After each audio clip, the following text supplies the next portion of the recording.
One. Hi, we are going live. So let me hop over here and make sure everything appears to be working. Um, we are we're waiting for the things to start working. It'll happen. Things are working. They're working on working. Um, all right. Hi. Welcome back. I am Laura VanArendonk Baugh. This is going to be our Booktopia stream about heavy air quotes, clean reads. This is one of these highly subjective terms. We are defining it here today as books without excessive gore, books without excessive profanity, books without steamy scenes on the page. And I feel terrible defining a category of books by what it is not. But honestly, that is probably the fastest way to do it right here today. So heavy on characterization, drama, plot, intrigue, low on gore and sex scenes and yeah, there we go. Okay, so but with me today we have JC and Delphina who are going to talk about their projects, and we may grab a couple other people as we go on. We'll find out. So, Delphina, I'm gonna throw you under the bus to start. And you are doing a graphic novel, which is great to say that now that I've just said this is a non graphic content category, but your novel is graphic, but in a completely different way. Um, So yeah, can you give us like just the Sure. 30-second pitch of your graphic novel updated bonus release?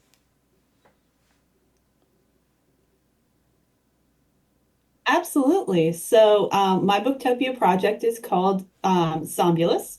It's a graphic novel or comic that I started online in 2010. And my readers helped me print the books a while ago. Now we're doing a re-release of those with some bonus scenes and updated art and things. And the story is an all ages magical adventure following a world hopping magic scavenger and the two people who accidentally got magically super glued to him as they go around trying to solve problems and end up making more problems. Very manga inspired, very Terry Pratchett-y, goofy, surreal humor, and just a lot of good, clean fun. All right, so manga, Terry Pratchett, Wait, graphic are novel. we You the got me. three Terry Pratchett people here? I know, yeah. Like I'm so Maybe. excited. I you do what JC is Because I heard Terry Pratchett from Laura. which is super fun. Like I've never been Yeah. compared to Pratchett before. And before that instance that you just saw, and don't get me wrong, I was delighted. Like I will take that, thank you. But it was the first time it happened, and now like then very quickly it got mentioned a couple of other times, and I'm like, where did this come from? It's great. So yes, we three shall Pratchett together, or something like that. So yeah. Um, Yay. Yay. Um, but yeah, like I am your world sounds so fun. I am going to hop over and delve further into it when we are done here because I hear that I can see more of it online, and yes, I'm very excited about this. Absolutely. Yeah. And then JC, give us our 30-second intro for Dire Contact.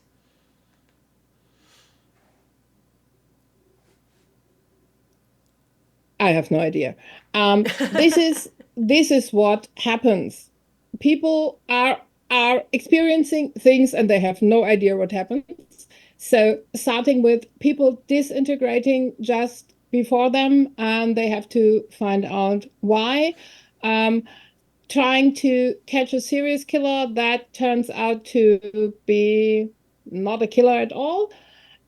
Finding out that there is a killer who has no idea of being a killer. Um, yeah, cats not being cats. People thinking they are in love with people which they aren't. And this was the weirdest thing I ever said about the book. Okay, it's fun. It's a really fun book. It's about how you deal with lifing and doing really unexpected stuff. and how a single person can make a difference. This is my very tragedy thing to have people, ordinary people, deal with powers so big that they could just, with one breath, destroy the earth, and they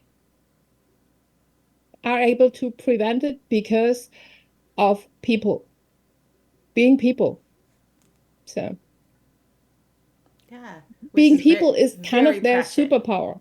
Yeah, no, that's Being very so prescient. human. Yeah, Yeah. yeah, awesome. Yeah, and I loved what you said about like this is the worst thing I've ever said about the book. Like at this point, we've been introducing our book, our projects, and like you inherently want to do it a little differently each time, so you don't just sound. But yeah, I'm doing the same thing at this point where I'm like, I don't know, what is it about? Like, how what have I said so far? Yes, it's yes. Um, Yeah. we'll sort it out. But Um, it's a lot about being human and what it means to be human, and what the good and the bad things about it are, and how being human is for an entity that is not. Like when I read a post online the other day about Terry Pratchett's book Reaper Man, and they were talking about death, how he experiences sleep for the first time. And this was always a scene that was so um, extraordinary for me to imagine a being that had no idea how it felt to sleep, yeah, and that the world was gone in one instance and back in the other. And I always loved this scene, and this is something like this is happening in my book. There are beings that have no idea who they are, what the world is, what humans are, and this turns out to be very destructive in the beginning, but will change over time if the humans are good humans. good. Okay, so and I think what is it like? What does it mean to be human? Is the subject should be the subject of every book, regardless of whether there are any humans in this book. So that's my soapbox. I'm sticking to it. So, Watership Down is about what it means to be human. There are no humans, but yes, okay. Um, all right, and then my project. I'm releasing an epic fantasy duology of The Poet's Eye and The Prince's Song, and it takes a lot of the epic fantasy vibes and brings them out in new ways. So I have a farm boy who is not going to save the world. In fact, he's actively trying to stop somebody from saving the world. Uh, she is our villain is a magic wielding queen who is legitimately going to save thousands of lives, but we're fighting against her anyway. Um, and it's yeah. See, I can't talk about my book anymore either. Right at this point, yeah, it's all gone. So.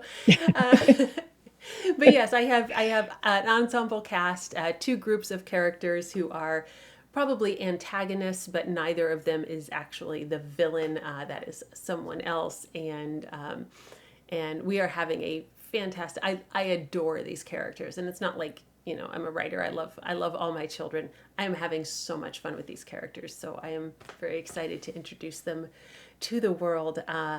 There we go. Please check out The Poet's Eye so that you can meet my children. So, okay.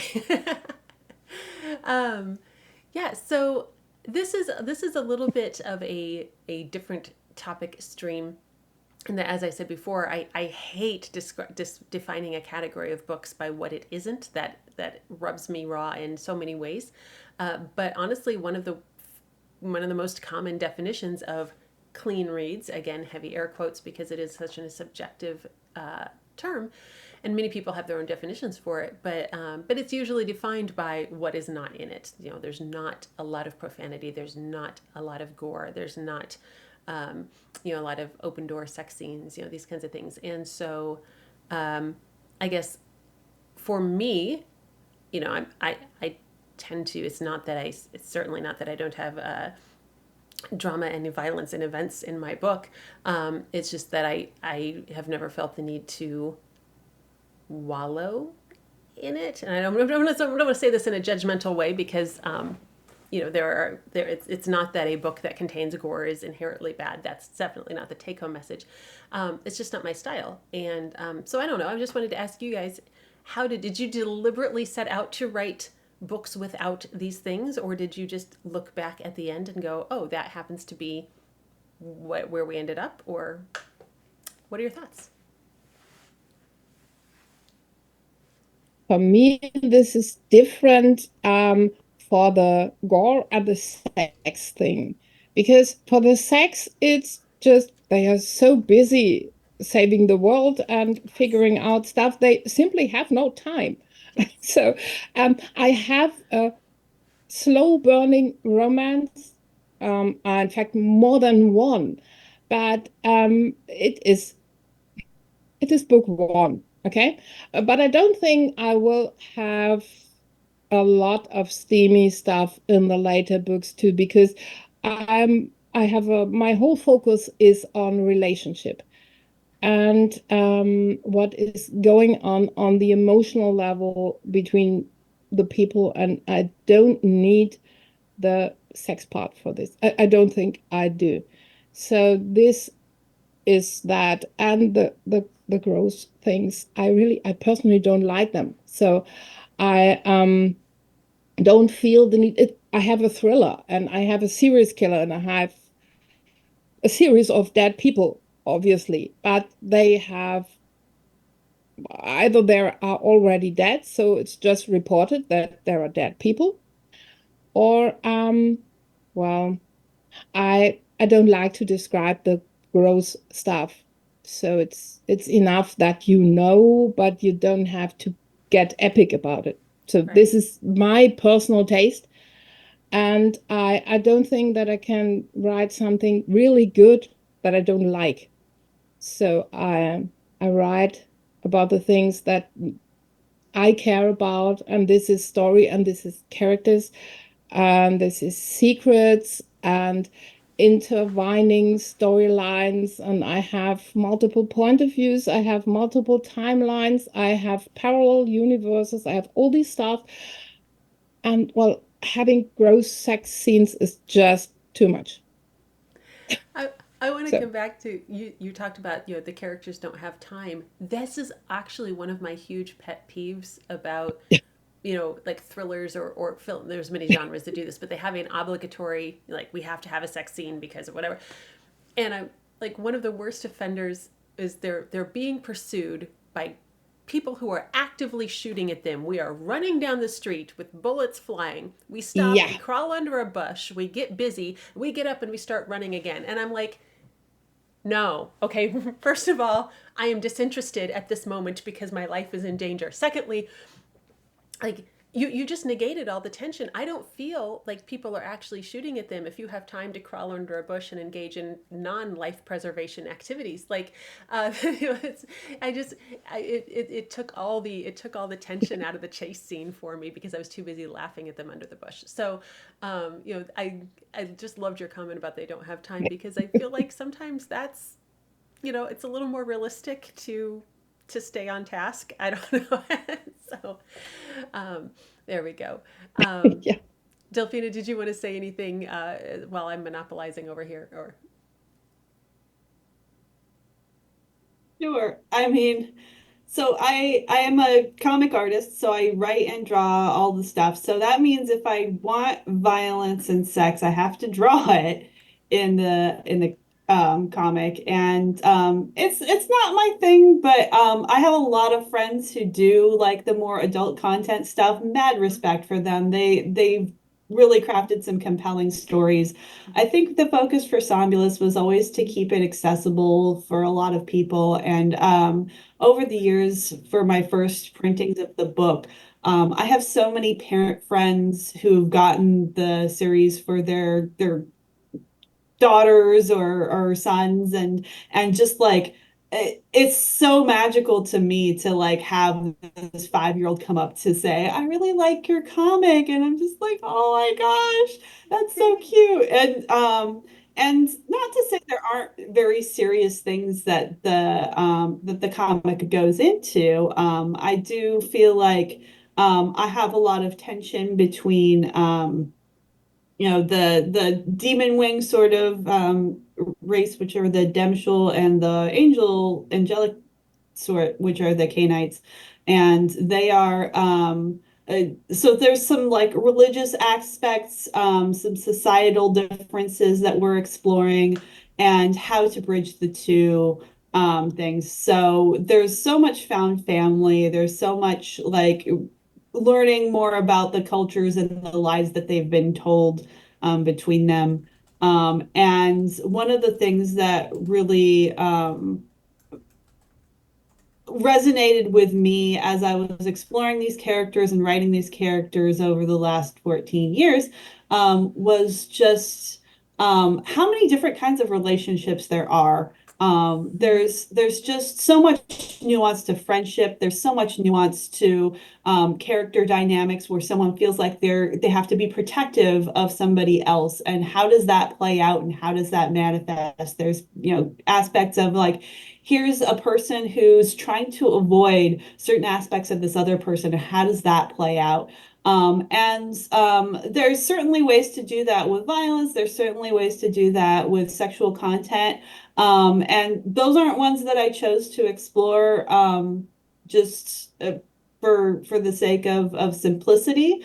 But I feel like I still ended up with a very rich cast of like people who have very nuanced relationships. And I want to be able to show other authors or readers that like just because something isn't romantic or something isn't like very sensationalized doesn't mean it doesn't have meaning.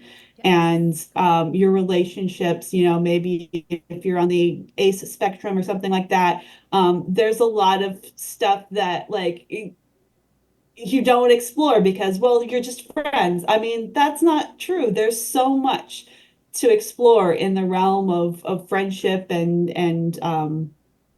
just how people meet each other and interact. That's worth exploring too. Amen. Preach. Like you have activated my soapbox mode. Absolutely. Like and especially in American culture right now, we have this idea that the only intimacy, like the only form of emotional or any sort of intimacy is sexual, and that is so not the case. Like, and I'm very found family, just like you said, and but we see it in well, if you lose a spouse or a partner, you can get bereavement time. If you lose a parent or a child, you can get bereavement time. You lose your best friend, oh, get over that, and just all of these things, and that is, yeah, no, sorry, human relationships are a lot more rich and complex. And I'm sorry, I said, yeah, you activated soapbox mode. I'm going to rein it back in, but I feel strongly about this, and yeah, I just we there's nothing wrong with sexual intimacy, but it is not the only form of intimacy that we can enjoy and develop and experience. So there we go. Yes. Yeah. Um, for me, it was. There were conscious choices on a lot of levels, but one of my, one of my themes I've got in my larger ensemble cast, I've got a couple of characters who are basically trafficked persons, as we would describe it today. Of course, that's not how they're described in their culture because we never do talk about things openly. But their character arcs, their journeys are on how do you deal with that? How do you find out who you really are? How do you recover?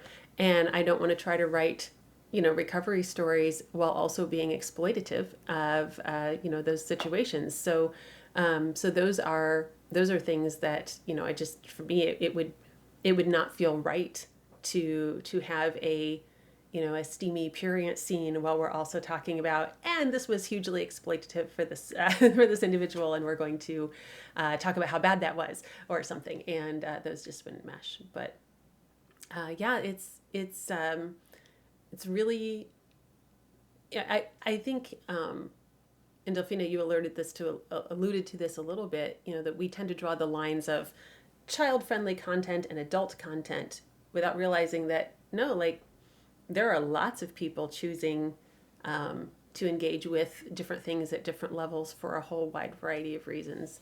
And yeah, it just will. We have many books on the table. You can pick up the ones you want. Here we go. Yeah. So, does anybody else have soapboxes? Since I'm just gonna go now. Nope, I'm just gonna throw people under the bus. Okay. Oh gosh. Yeah, it's fun though. I think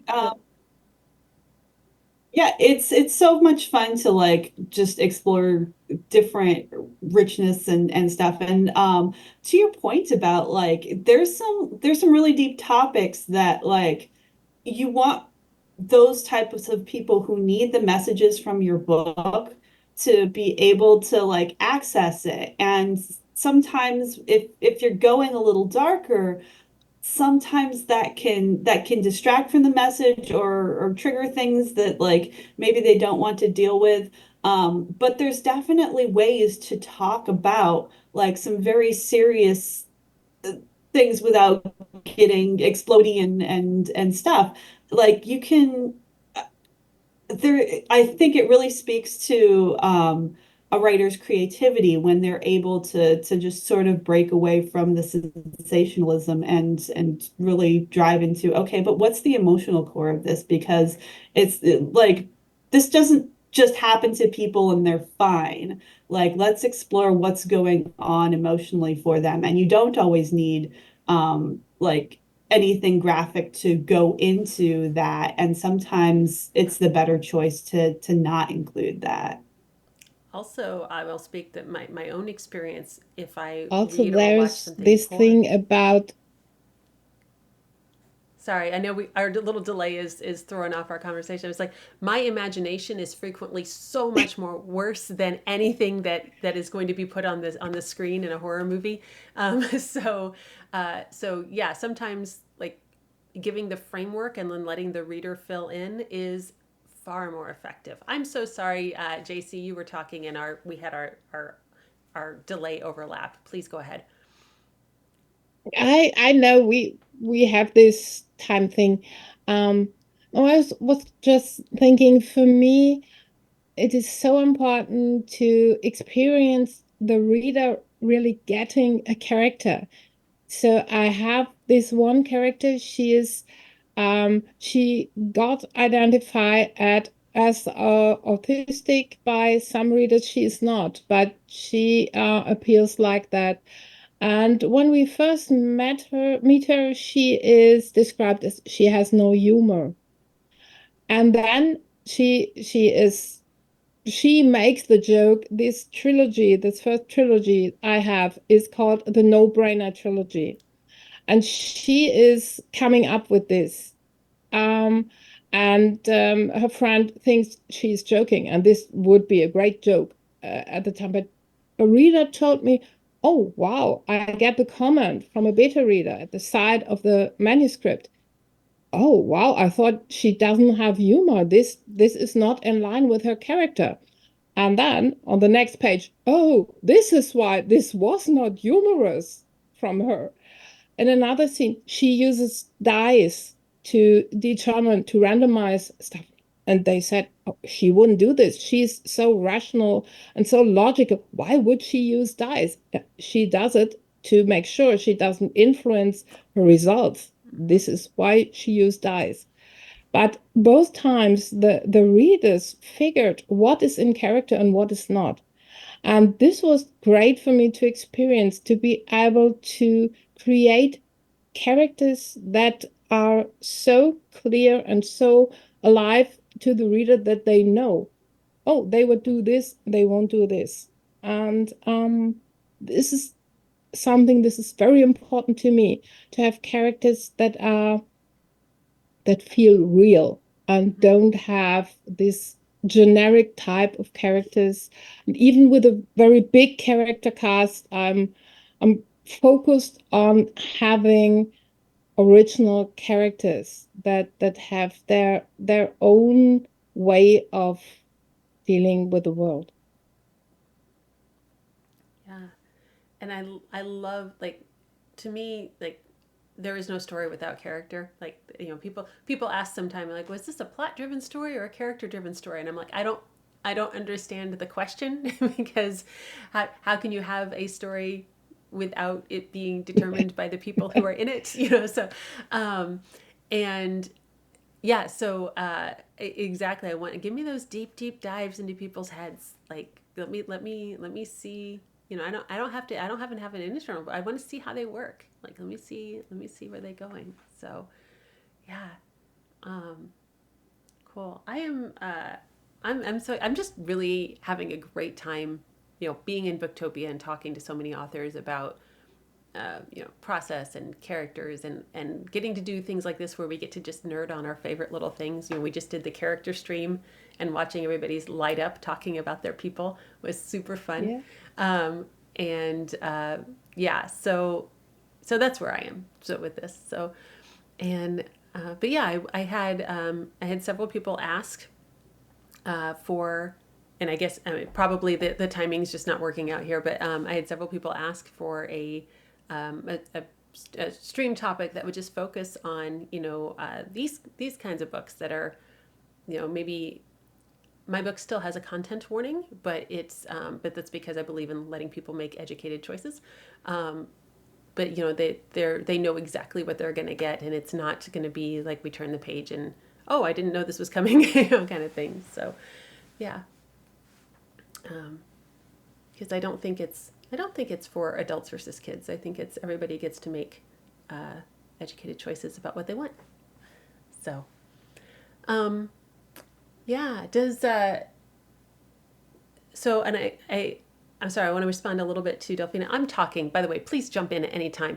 But when you were talking, Delphina, about darker content, but I think, and you said this too. I think I'm just agreeing with you, but we can address a lot of dark content without being explicit, and I think sometimes that's even more effective because we're able to handle the themes rather than focusing on the details.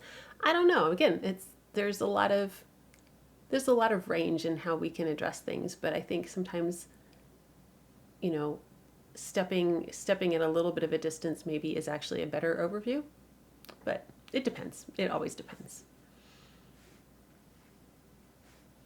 So Yeah, for sure. I think it's a tool in your toolbox, right? Like there's a exactly. lot of different ways that you can address things. There's a cat. Oh my gosh, sorry. But Actual there's stream a lot of content This is things blackjack. that oh my gosh, now I'm distracted.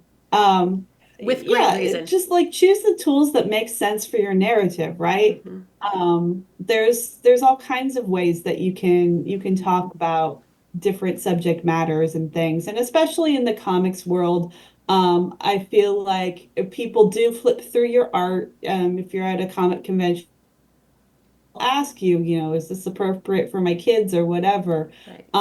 And it does get into different subjects that like, I grew up with maybe in a like earlier time, you know, the old Super Nintendo JRPG things, like they addressed some serious Mm-hmm. topics that I still loved, and I still got in whatever way I could process it at the age I was. So I don't believe in like necessarily restricting like serious topics from ages where it makes sense, but I do want to keep it like in a way that will be processable. Right. And so to that end, I I feel like the tool of like shock and scaring and stuff might have been counterintuitive to my goal, which was to make this something that anybody could really get and understand on a good level. Yeah. Yeah. So, oh, blackjack's out. Okay, sorry. I was listening, Delphine. I heard every word. Also blackjack, but okay. Um, um, no, you are so right, and I also do Cat. kinds of things where people are like, okay, so so what's in this that I need to know about? And and it's a question that a lot of people have very legitimate reasons for asking. Like, just have an answer. There we go. So, yeah. All right. Um, okay. Yeah. Sorry, I was like, we got to cancel everything for the cat. That's how live streams work. That is like pet cams always get priority. So I actually, There was a dog too. I didn't want to Yeah, interrupt. oh, I Dog. missed the dog. I missed the dog. It was there is a probably when I was picking the whippet. stream. He's not only a dog, he is a whippet. We had, Yeah. did I miss a Ah, whippet? You yeah. need to call him back James Yeah, right is this now. is okay. these are all he is actually not that easy to call. The cat would be easier because he that's is still that's fine. sitting here, I just frequently, not. I have my chair Yeah, here. he, This is, he he is actually living on my desk. oh, nice, nice. I have, you can see my dog cam here. I frequently have my little supervisor helping my little supervisor. She's a Doberman, but anyway, but she is outside enjoying our glorious weather today. So she is not helping me with this stream. So, but tune in next time to get Indomiel in her throne. So, yeah. So, okay. Well, is there anything else we wanted to hit on this particular topic, or did we say all we wanted to say? Are there soapboxes yet to soap, or what do we have?